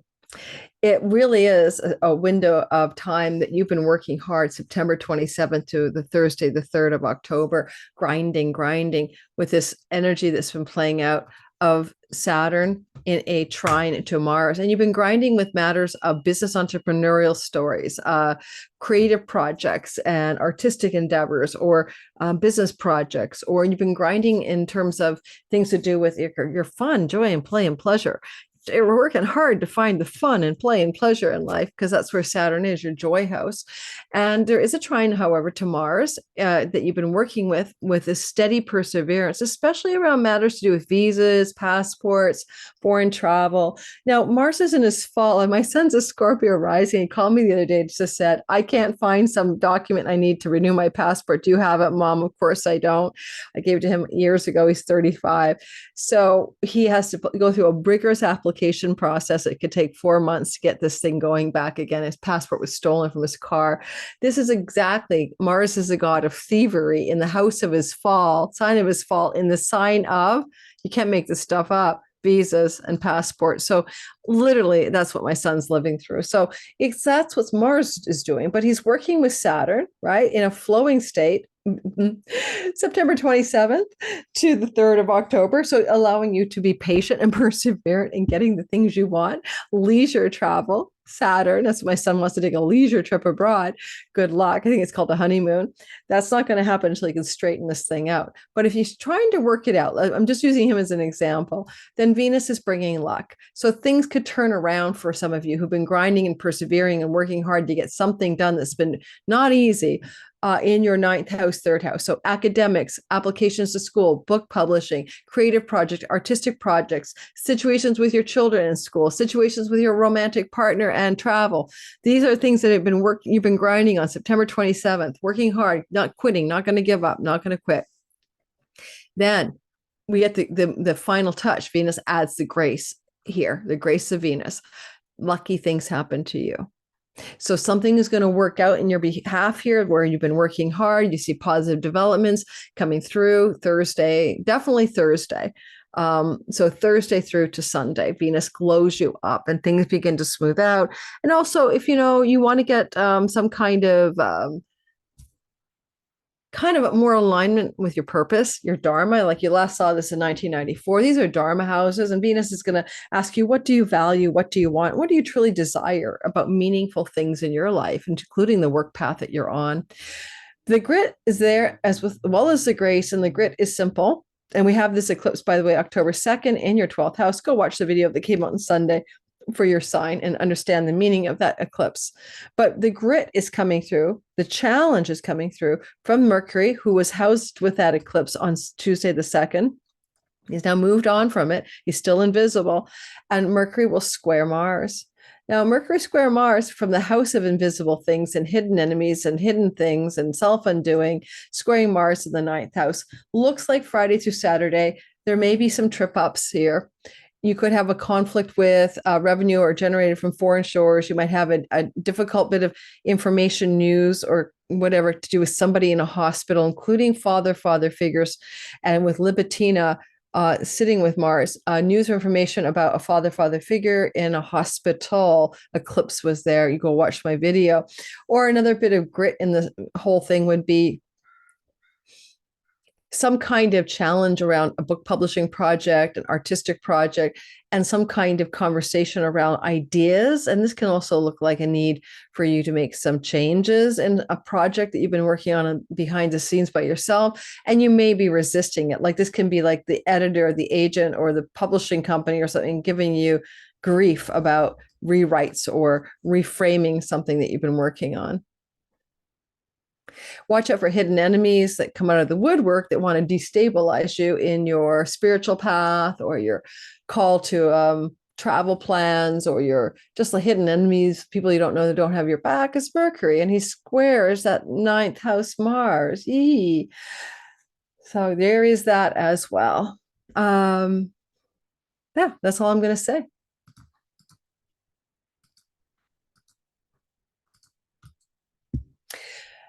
Sagittarius, sun, moon, and rising sign. Well, what a sky we have here. Don't forget, we have an eclipse October 2nd, Tuesday, but I'm not going to cover it. You've already got a whole like 7 minutes on your sign on my Sunday video.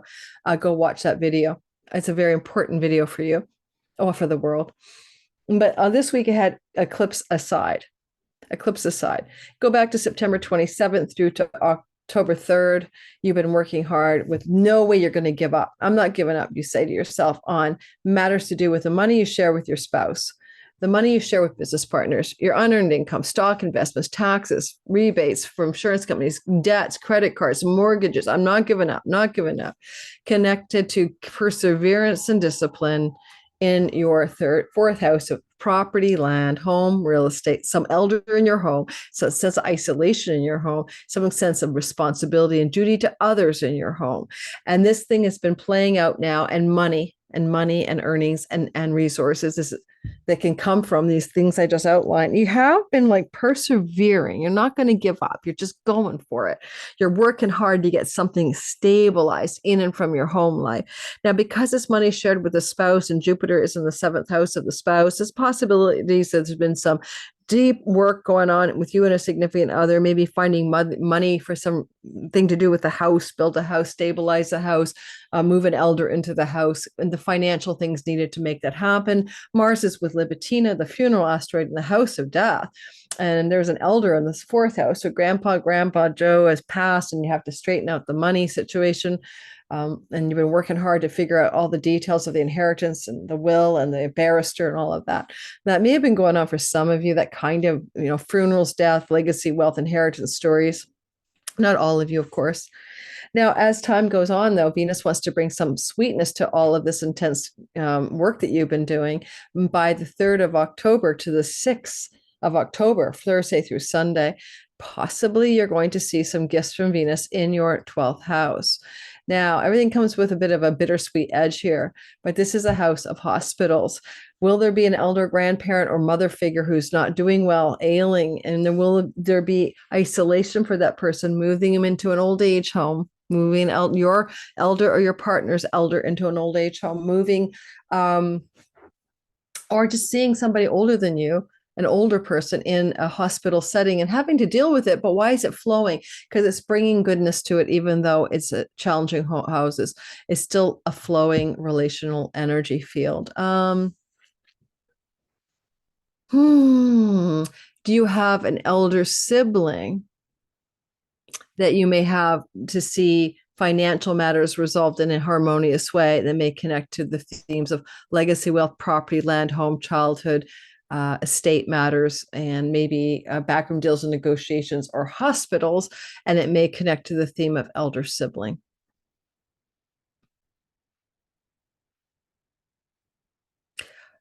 Or, yeah, I'm going to go with that. Okay, moving onward to the that was the grace, really. Here's the grit. Mercury is squaring Mars. So there's some kind of money here, and there's some kind of conflict with an elder sibling, conversations with an elder sibling, conversations with a friend, ally, benefactor, squaring Mars in the eighth house. It can look like you want to retire and you want to get your retirement plan, but there's some kind of crisis here from the gains of the workhouse. It can look like you definitely are having to go to battle over money and separate assets. Is it with your spouse? Is it with a relative who's passing? Is it inheritance money? But Mercury is like in a legal sign, and he's coming from the house of the elder sibling or benefactors, people who want to help you. And the square is not so easy here. So what is this dispute over money? You could even have a dispute over money with a friend going on on the 4th, which is a Friday, through to Sunday the 6th, even against the backdrop of this beautiful trine. And don't forget, Mercury's where the eclipse happened and the CAZIMI happened. He was embedded in it. And some of you will have difficulties and a loss of a major friendship, or a loss around money, or loss of a elder sibling, or fights with elder sibling, one above you, and money. These are just some ideas. Jupiter is the lord of your sign in the house of significant marriages and business partnerships and agreements. And he's definitely going to do something good for you if he can. I mean, he does flow to Mercury. We'll be covering that. Well, we will cover that when it comes up in the middle of the month. But I feel like some of you may be realizing that Jupiter brings you what you know, that old Rolling Stone song, you don't always get what you want, you get what you need, right? Remember that one?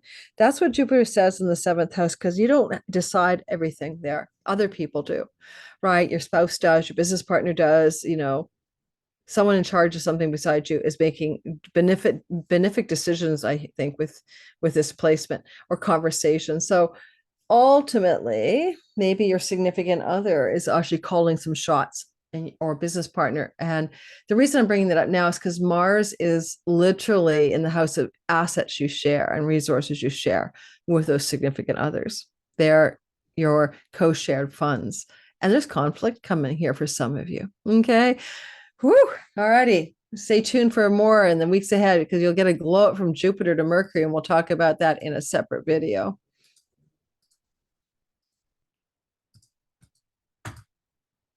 All right, Capricorn, sun, moon, and rising sign. It is a sky that, first of all, just straight up reminding you, eclipses are happening in your 10th house, and this is another one, second eclipse. Some changes in your work, reputation, social standing are coming, and they're important and they're destined. But I cover that in my video that came out on Sunday. So go watch that video so you understand how to handle this eclipse cycle. That said, this week ahead, you want to go back to around September 27th and remember, how hard have you been working on matters to do with Saturn in your 3rd house, okay, and Mars in your 7th. Some of you Capricorns have been working hard regarding your significant long-term primary love relationship, especially you rising Caps, matters to do with legal contracts and agreements, and also matters to do with business partners. And there's Mars over there in his fall, not in a great condition, with libitina, which can mean about things that must come to an end, like a funeral of some kind. And at the same time, metaphorically and real, yeah. And you've been working like with stability and perseverance and duty and discipline from the 3rd house of communication, short distance travel, learning, skills-based learning, and your daily life. Like a lot of Capricorns are feeling sometimes here that the communications projects, or online world, their book writing projects, or their local environment, their neighbors and their neighborhood feel isolated, lonely, alone, heavier, burdened, or serious. That's a thing you're going to go through till 2026. And now we have to say, well, and what happened recently? Since September, Mars has been activating Saturn, and September 27th. And you might just say you feel like there are major changes, ahoy, decisions being made regarding seventh house matters, and I outlined them. And yet they're going to be stable and wise. Saturn is wise. At the same time, where's the gift of all of this intensity of the work and the perseverance and the stability and the focus? Well, it's Venus. Venus is trying to give a gift in your 11th house. And your 11th house is career gains, favors from friends in high places, big bro and big sister, one above you, people who want to be allies for you and help you, be a benefactors for your life. And Venus is suddenly going to give you some of those that show up for you on the 3rd, Thursday, through to Sunday, the 6th. And technically, it can look like a really great opportunity for gains in your career, or changes that are positive in your long-term committed love story, or travel opportunities for work or for your relationship, traveling with the one you're with. Also connecting to a lot of sibling stories, right? You've got the sibling, one younger than you, one older than you, and two older than you, right? That are all, no, three older than you. So depends on where you are in birth order. A sibling three older in birth order than you, a sibling two older, one older, and one younger are all involved in houses, 7, 11, and 3. So those siblings may be very actively engaging in stories that you encounter. Now, because the 7th house is a sibling house, it's the house of a sibling 2 above you, or 3 below you. I mean, 3 above you or 3 below you, the 3rd above and the 3rd below. Then that could be very difficult things going on with that sibling smoothing out during this transit of of Thursday the 3rd to Sunday the 6th. If a sibling owes you money, or there's something with shared resources in a sibling, with Mars going into your 8th house on November 4th, there may be money coming from an elder sibling. And I don't want to get you worried. This is 3 older than you, because Libitina, the funeral goddess here, that takes us into inheritances from sibling, maybe in November. Not 1 above, not 2 above, but 3 above you. And with Saturn involved, we're talking about elder sibling. Like we're looking like the sibling is old anyway, like the sibling's old, right? All right. So what else? The grit in the flow of the trine is coming on the 4th, Friday through Sunday the 6th, and that's Mercury here. He gets involved in a square to Mars. Mars is always a guy about change, right? Making decisions, taking action, being motivated to do something and to move somewhere in forward momentum. So there is some coming story going on the weekend where decisions about career agreements, career negotiations, career news, career things, career and reputation things square Mars. The 10th house is social standing. And you may say, oh, I'm announcing we're getting divorced to the world, or the world is now hearing there's a divorce. That's an example. But it's also possibly some major changes coming through information, news about contracts, agreements in your career, because don't forget, Jupiter's bringing you job and career luck, and it's going to get better even as the month progresses of October. So you may have the grit of the square, maybe it just requires separation from somebody. Yes, I want this job, but I have to be separate from what? My wife, my kids, my best friend, whatever. So there's a bit of a cost analysis there, cost benefit analysis coming for you regarding decisions about career, that opportunities that may involve separation from people that are important to you. And this is coming up around the 4th to the 5th to the 6th of October, Friday, Saturday, and Sunday.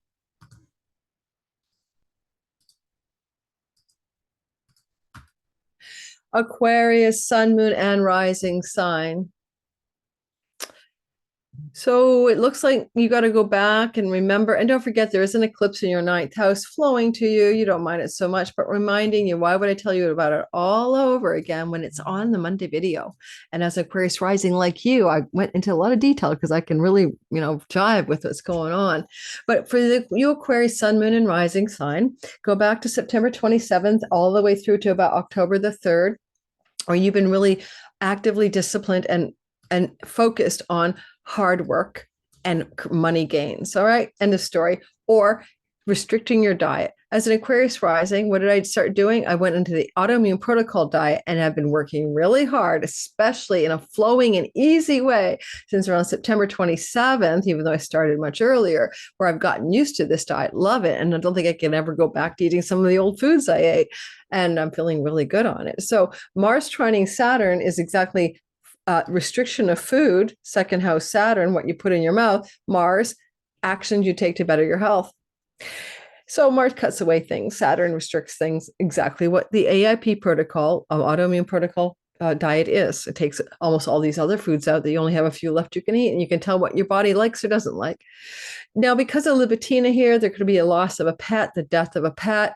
With Mars Libitina, and Saturn means it's probably an elder pet. And by the way, you probably expected it. No surprises there coming through the sky this week ahead. Particularly, though, we want to focus on the fact that this hard work that you've been doing around money, earnings, career, job, and I've been launching Sky Reader and teaching, I can relate. You're going to see the reward is here, Venus. Venus wants to reward you with a beautiful flowing water trine. Get on the inner tube and sail down the flowy river of, what is that, Robbie Robertson, the lazy river. Flow down the lazy river of watery Scorpio and watery Cancer and watery Pisces. Now, with this water trine, Venus is trying to give you gifts from hard work and perseverance on things you've been doing for a while that look like an escalation of career success. That can look like more popularity or more enjoyment of your career, more satisfaction, more feeling in alignment with the values you hold for your career.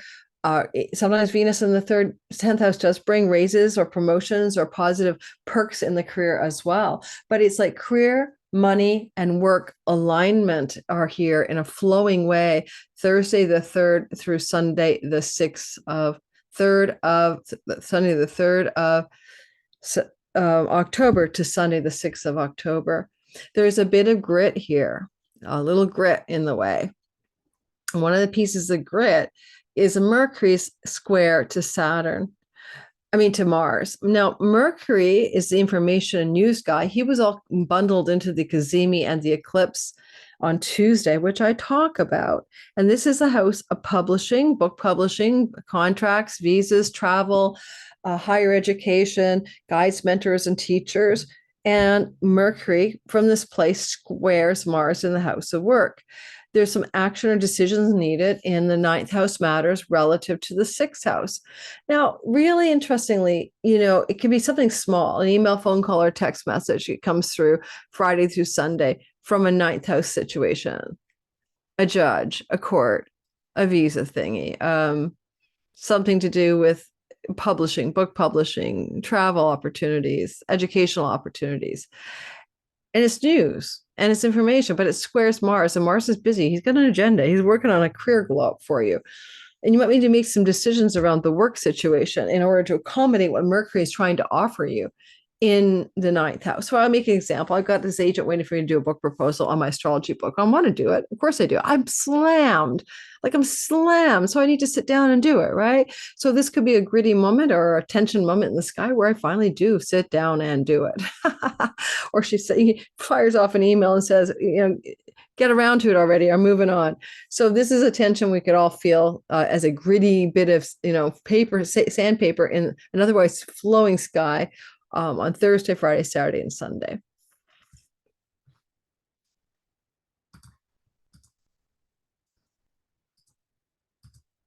Pisces, sun, moon, and rising sign. Your sky is saying to me that, first of all, you do have an eclipse October 2nd in the house of other people's money, chunky money, unearned income. occult mystery, right? So that eclipse I talk about on Sunday's video, go back and watch it. I'm not going to repeat the whole story. The one that came out before this video. But this is a story, if I want you to time travel back to around September 27th, you begin to feel the flowing energy of Mars flowing to Saturn. You are Saturn. You are sober-minded, responsible, hardworking, dutiful, disciplined, realistic, and mature and wise. These are ways Saturn is infusing your character of your ascendant in Pisces, or giving you those qualities I mentioned about Sun, Pisces Sun, your career, or Pisces Moon, your body, your home. And these energies have been moving through you. And you have Saturn in your court, and you are Saturn. And sagacity and wisdom are the highest level of Saturn, but it's also about boundaries and creating space between X and Y, the edges of things, and what borders and boundaries are you needing to create in your life. And you've been concerned with that in your career boundaries, Sun, in your homeland life boundaries, Moon, and in your ascendant boundaries everywhere you need them, right? Like cutoff lines and edges and clear cut situations where it's not so fishy anymore, not so mutable. You're being much more focused without changing your mind. Anyway, that's aside. I mean, what have you been doing since September 27th to October the 3rd that has been causing you to focus a lot maybe on a child, your sexuality, your romantic life? Mars here can often pick up the steam and you have more fun in bed, or more fun in your romance life when he's in a sign of his fall. And so you've been focused on redeeming your Mars and finding a serious responsible fix for your sex life, or a responsibility for a child. Yeah, I don't care if they're grown up or not. Maybe you're feeling really responsible for things going on in the life of a child if you have children. Creative projects and entrepreneurial projects, you're passionate, you're focused, and you're responsible. But also with Libitina here, there might be a need to put to bed, to rest, put to rest in peace, end, cut, sever that entrepreneurial business or creative project because it's weighing on you and the responsibilities aren't too much and you need to let it go. Have you been doing that since September 27th? The reward, though, of working hard on creative projects, entrepreneurial projects, and then and something to do with children, romance, love, all of that stuff. The rewards of that are Venus in your ninth house of publications. So certainly if any of your creative projects involve writing, you might be published and to great acclaim. People might like what you have done, whether you publish it online in a blog, I don't know, or a book or podcast format, something that you put into the knowledge and wisdom realms of the libraries of the world, so to speak, the digital or real libraries of the world. Ninth house are libraries. You come into a form of escalation of goodness. Now, yes, Venus is in exile, not in her best shape, but still she's Venus giving you some glow up, flowing rubber tube down the river of life, lazy river, because you do like Venus in the ninth house. She flows to you. The editor loved the draft. The publisher published it to great acclaim. The visa you've been wanting to take the leisure trip on finally came through. The educational opportunity and the application to a school resolved itself in the most positive way sometime between the 3rd of October and 6th of October.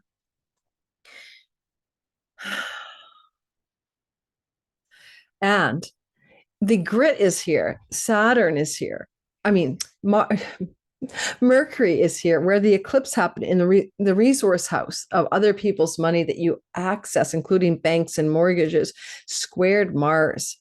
Now, Mars is the square between Mercury and Mars could be financial news, information, or conversations regarding money and romantic love partners, money and resources, and children. Or conflicts around money, like royalty income, passive income, and your creative projects. Not always, it doesn't always have to be a conflict, okay? Because it also could be you needing to make some serious decisions quickly, actions and decisions about your child, about your creative projects, about your children, about your romantic life. And these decisions, Mercury's in the house of secrets with the South Node letting go of agreements, and Mercury rules a significant other in your life, your marriage type partner, or business partner, there's some kind of, conversations going about how the money you both hold together should be shared. And there may be some battles regarding how we share it in regards to the children. And so sometimes too, I mean, Mars squares the Lord of your marriage house, right? And he's sitting on asteroid Libitina. It could be the death of the marriage. Like if you're in a long-term relationship, you're going to have a real critical, difficult conversation going on the 4th of October to the 6th of October. With eclipses south node starting to move through your marriage house next year, a lot of you are looking at the marriage house and going, I'm not sure this is the right partner for me after all. And you may be getting ready to unwind or uncouple. So keep that in mind. This could be a first indication of that territory being obvious to you. Otherwise, that's all I've got for you. I wouldn't say that. I mean, the houses of 1 and the big trine, 1 and 5 and 9 are Dharma houses. And there's a more of an attempt to align with your purpose, right? To come into a greater step towards what brings you joy and satisfaction and purpose. And you may be feeling that call really strongly Thursday through Sunday. But the grit in that grace is some conversation about money or shared resources and challenges, either with a marriage partner or a child or both. All right. Keep that in mind. Wishing you the very best, Pisces, sun, moon, and rising. And I am done. I'm done. I'm going to go make some dinner. My man is having a palm reading I can't wait to share this woman with you guys, palm face reader. Let me clear out.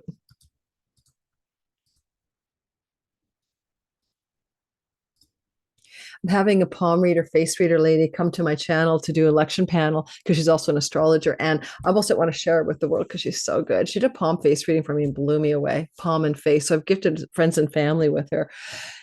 And she's incredible. And she's like a best kept secret.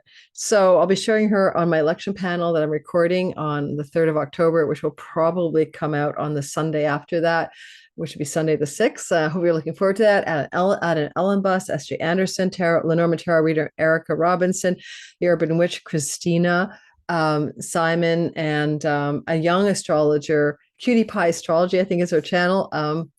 Can't remember her name right now. I invited her on. And these are people showing us techniques that they use to determine the winner of the election.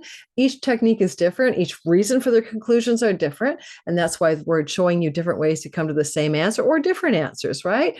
And Adam Mellenbus is doing Harari, for example. So come to, can't wait to share that with you guys. And I will also be putting I may put the link for our recording day up on the public, but my Patreon's getting it first. If they want to come watch it live, I have room for 500 people to watch us record it live, maybe ask questions. And if I have room left, I'll share with you guys here on YouTube land. So yeah, that recording's October the 3rd. So stay tuned for that. Maybe I should put the recording here. All right. I'll put the recording here too. And as well as my Patreon community. And once it's full, it's full. It's kind of like a webinar format. Thanks everyone. Ciao, ciao. Mwah.